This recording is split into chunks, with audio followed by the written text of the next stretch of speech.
हर प्रतिवर्ष के अनुसार इस वर्ष भी भील प्रदेश मुक्ति मोर्चा के बैनर तले ज्ञापन दिया जा रहा है। यह 4 राज्यों में दिया जा रहा है और इस ज्ञापन की कोई हमारी नई मांग नहीं है। पूर्व में भी हमारे आदिवासी नेता जो कि दिलीप सिंह जी भूरिया भी बार बार मीडिया में एवं विधानसभा में भी बोल चुके हैं और 17 नवंबर 2012 को शहीद स्मारक मानगढ़ में भी उन्होंने कहा था कि अब समय आ चुका है कि चारों राज्यों के भीलों को इकट्ठा होकर भील प्रदेश की मांग करना चाहिए। इसी माध्यम से हमारे जो युवा हैं उन्होंने एक साल भर में निर्धारित तारीख की है। 18 जुलाई को प्रतिवर्ष अनुसार हम भील प्रदेश मुक्ति मोर्चा के बैनर तले ज्ञापन देते हैं। 4 साल से आप मांग कर रहे हैं, इस मांग को लेकर अभी तक सरकार का कोई रिएक्शन नहीं। इस संबंध में क्या कहना चाहेंगे आप?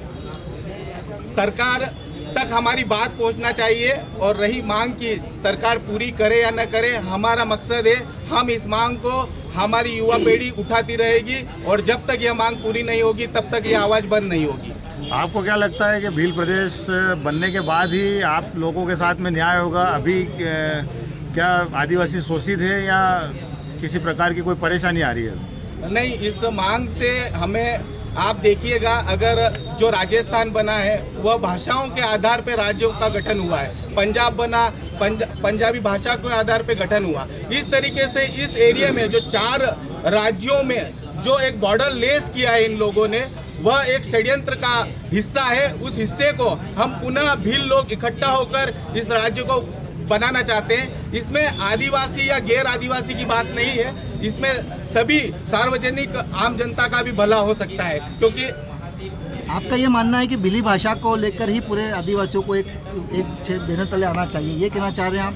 बिल्कुल। इसके बाद मैं आपको एक बात और बता देना चाहता हूँ कि सन 1905 में जॉर्ज ग्रेशियन आए थे भारत में, जो भिलोड़ी भाषा के उन्होंने सर्वे किया था। सर्वेक्षण के आधार पे उन्होंने ये हवाला दे के गए थे भारत के अंदर कि यहाँ पर भीली या भिलोड़ी भाषा बोली जाती है, उस आधार पर इनका राज्य अलग होना चाहिए। वैसे अंग्रेजों के मैप्स में देखा जाए तो उन्होंने भील कंट्री कहा है। तो जो आपका आदिवासी समाज के जो महान पुरुष रहे, उनका योगदान जो यहाँ पे रहा है इतने वर्षों में, क्या उनकी भी ये मांग रही थी क्या शुरू से, या अभी जो युवा पीढ़ी आ गया ये वो इस मांग को लेके?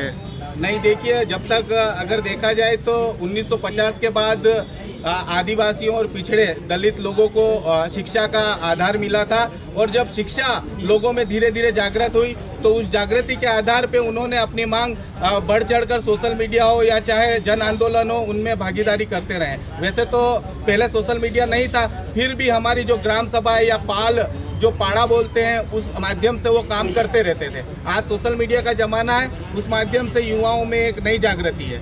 अब चुनाव आ रहे हैं 2023 के विधानसभा और 2024 में लोकसभा चुनाव आ रहे हैं, चूँकि 4 वर्षों से आप मांग कर रहे हैं, लगातार आदिवासी संगठन अपने स्तर पर काम कर रहे हैं इस क्षेत्र में। अब क्या लगता है इन चुनावों में आदिवासी समाज की क्या भूमिका रहेगी?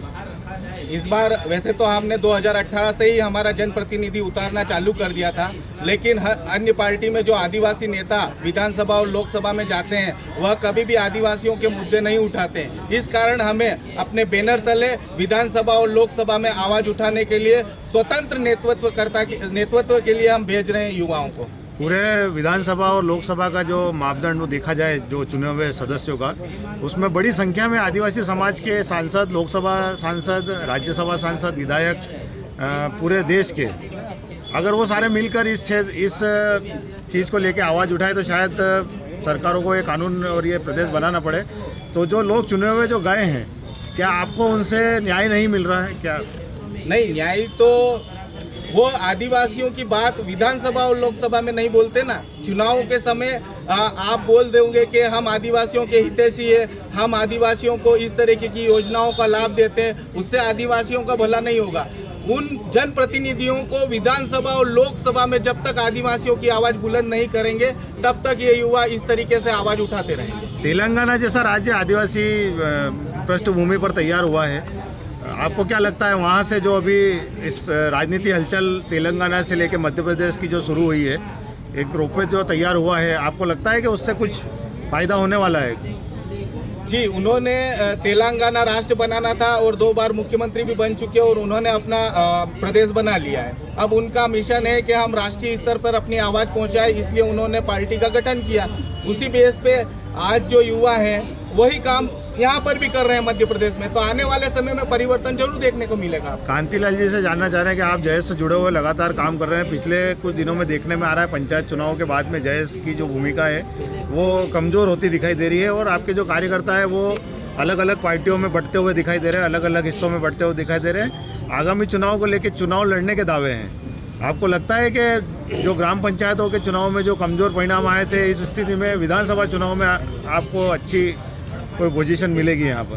बिल्कुल, जिस तरह से आपने सवाल किया है, हमारे युवा दिख रहे थे, हमारे युवा धरातल पर मेहनत कर रहे हैं। जिस तरह से पंचायत चुनाव में जो परिणाम आए हैं, कहीं ना कहीं हम लोगों ने समीक्षा करी कि भाई हमें जहाँ कमी लगे, हमारे युवा लगातार मेहनत कर रहे हैं और जो आने वाला समय 2023 विधानसभा के चुनाव है, हम बेहतर परिणाम लाएंगे और एक समाज को नया तीसरा विकल्प देंगे।